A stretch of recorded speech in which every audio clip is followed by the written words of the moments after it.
اور روٹھے خدا کو منانے چلے۔ بسم اللہ الرحمن الرحیم۔ 40 نصیحتوں میں 8واں نمبر، نہ بہت ہنسے نہ بہت بول چال کرے، خاص کر نامحرم سے بے تکلفی کی باتیں نہ کرے۔ میرے عزیز دوستوں، زیادہ ہنسنا بولنا دل کے امراض میں سے ہے، اور وہ دل کو مردہ و بے نور بنا دیتا ہے، کیونکہ جناب رسول اللہ صلی اللہ علیہ وسلم کا ارشاد ہے، لا تکثروا الضحک فإن کثرۃ الضحک تمیت القلب۔ زیادہ مت ہنسو، اس لیے کہ زیادہ ہنسنا دل کو مردہ کر دیتا ہے۔ خود آپ صلی اللہ علیہ وسلم بہت باوقار رہا کرتے تھے۔ بہت ہنسنا تو دور کی بات، کبھی کبھار ہی کم ہی لوگوں نے آپ کو ہنستا دیکھا ہے۔ ہاں، خوشی و مسرت کے موقع پر خوش ہونا فطری امر و حکم ہے، اور دل کی خوشی پر چہرے پر حیا ہو ہی جاتی ہے۔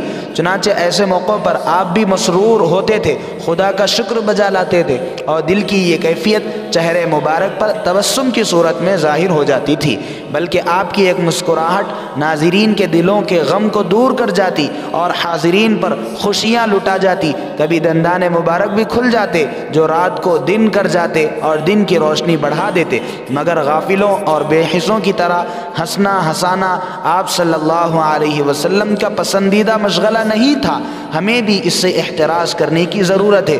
دوسری بات بہت نہ بولنے کی ہے، تو جس شخص کو اس بات کا یقین ہے کہ زبان سے نکلنے والی ہر بات تو لی جائے گی، یعنی زبان سے ہر نکلنے والی بات تو لی جائے گی، تو وہ شخص یقیناً بہت بولنے کی حماقت کبھی نہیں کر سکتا۔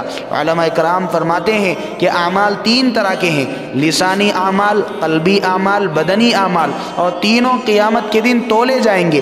لسانی اعمال اقوال یعنی باتیں اور زبان کے ذریعے کم از کم 20 بڑے گناہ ہو ہی جاتے ہیں۔ بس معلوم ہوا کہ بہت بولنا بہت مسئولیت کا سبب یعنی زیادہ سوالات کرنے کا سبب ہے، اور کون عقل مند ہے کہ بلا وجہ اپنی مسئولیت میں اضافہ کرتا ہے، کیونکہ قرآن مجید میں ارشاد ربانی ہے، ما یلفظ من قول الا لدیہ رقیب عتید۔ انسان کوئی لفظ زبان سے نکال نہیں پاتا مگر اس پر ایک نگران مقرر ہے، ہر وقت لکھنے والا تیار ہے۔ قرآن مجید کی دوسری جگہ میں ارشاد ہے، ہم یحسبون انا لا نسمع سرهم ونجواهم بلا ورسلنا لدیہم یکتبون۔ کیا انہوں نے یہ سمجھ رکھا ہے کہ ہم ان کی خفیہ باتیں اور ان کی سرگوشیاں نہیں سنتے؟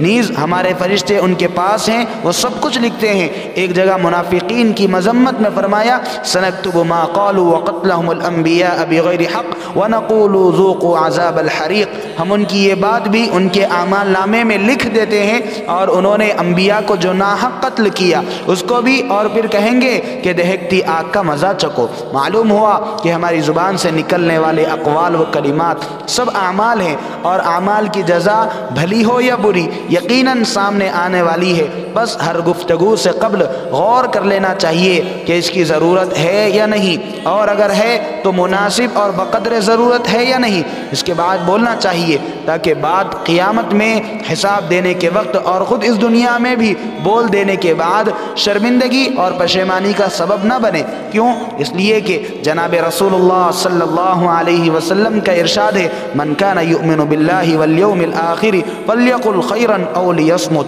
جو اللہ تعالیٰ پر اور قیامت کے دن پر ایمان رکھتا ہو اسے چاہیے کہ بولے تو بھلی بات بولے، ورنہ خاموش رہے۔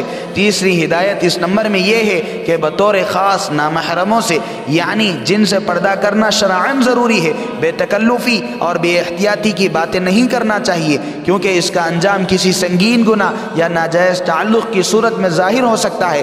حدیث پاک میں جناب رسول اللہ صلی اللہ علیہ وسلم کا ارشاد ہے کہ وزن اللسان المنطق، زبان بھی زنا کرتی ہے، اور اس کا زنا نامحرم سے گفتگو ہے۔ جس حرکت کو نبی کریم صلی اللہ علیہ وسلم نے از قبیل زنا قرار دیا ہو، سمجھا جا سکتا ہے کہ وہ کس قدر مذموم حرکت ہوگی۔ آج گھر والوں میں ان باتوں کا اہتمام تو کیا گا، شرعی پردہ جیسے فریضے پر عمل کرنے سے بھی اچھے دیندار کہلانے والے، اچھے دیندار سمجھے جانے والے گھرانے اور افراد بھی محروم ہیں۔